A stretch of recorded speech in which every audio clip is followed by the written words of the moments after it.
after Eloise started the ladies' Bible study, then we began to have some couples invite their husbands, because we thought we need to impact the husbands as well. Uh, so we started a couples Bible study on Sunday night, and one of the couples that came to that were Don and Jean Weber. They lived right across the street from us, right exactly opposite. And this Sunday night we found out that no one else could come, and so Don and Jean said, "Well, why don't you come over to our place?"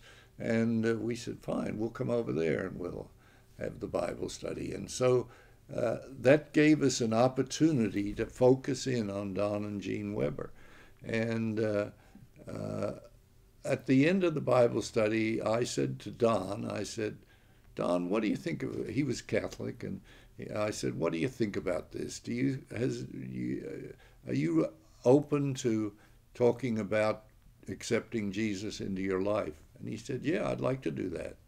And so we led him to the Lord, and then Jean said, "I want to do that too."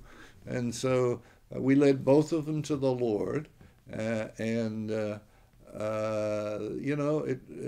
a very real sense, they came to our church, which was the next step after this. Was we started a church in our home, and people said, we don't really want to go to a traditional church. We'd like to just study the Bible in your house. And so on Sunday Sunday morning we had church in our house, and that was a huge stress for Grandma, because she had to clean the church and make sure all the bathrooms were clean. That we had Sunday school in every bedroom and in the basement. So kids, and it was a major thing, and it became, but it was a very impactful period in our lives. Um, I we remember going to the door one day, the doorbell rang, and Barb Stevenson was there, and she had a little thing to put a necklace, and she says, "Here, I wanted to bring this over to the janitor of our church." And so so that anyhow, was about the only person who ever noticed. yeah, but it was a wonderful time, because it was a very contemporary kind of church. We just sat on the floor, we sat around, we talked and shared and prayed together and had a Bible study and had communion, and that went on for, I don't know, 2 or 3, 4 years, No, not that long. 3 years, I and didn't last that long. and then we outgrew it. I mean, it was just too much, and so we decided we needed to move it to international teams and into a classroom at international teams. And the church there grew significantly, not only from the Bible studies, but also from the coffee house. We ran a coffee house called the Catacombs on the grounds of international teams. Uh, One day I was walking through the basement of this old building that we had, and I heard the Lord say to me very clearly, "Make this into a coffee house." And I looked around, and it was a mess, and I said, "Okay." And I got a friend to come and build it for us, and we had a coffee house. And so every Friday and Saturday night, for quite a few years, we ran a coffee house. The first year, we saw over 200 people come to Christ in that coffee house. It was a very impactful. All these were high school students. The Hershey High School was very close to where we were, and Wheeling High School wasn't too far away, and Prospect was also.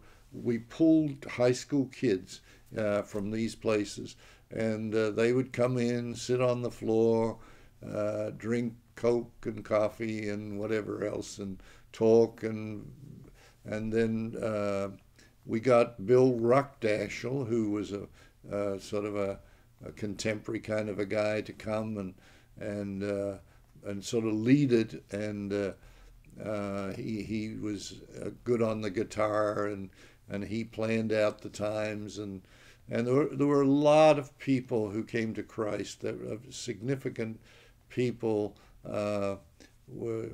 One was George Boslinski, who was an airline pilot for Alaskan Airlines now, and there was another guy who was a professor. He became professor of New Testament at Wheaton College, and just all kinds of people who came to Christ in that coffee house. And one girl, I remember one young lady, there was a whole Catholic family of them, and the kids started coming to the coffee house. And so one day the father came over to me. He was kind of a strict old fella, and he said to me, "Okay, I want to know what you're teaching my children and whether they should keep coming." And so I sat down with him and talked to Mr. Willow and just shared, and I tried to, bridge the gap to him and his Catholicism, and not come off too strong and yet significant. So I highlighted all the things I could think of that the Catholic Church agreed with. I said, well, we're teaching them about the virgin birth of Jesus, of Mary and Jesus, and it was all these kinds of things that I knew he would agree with. And he said, okay, this is all right, I'll let them come. And several of the kids came to know Christ, and one of them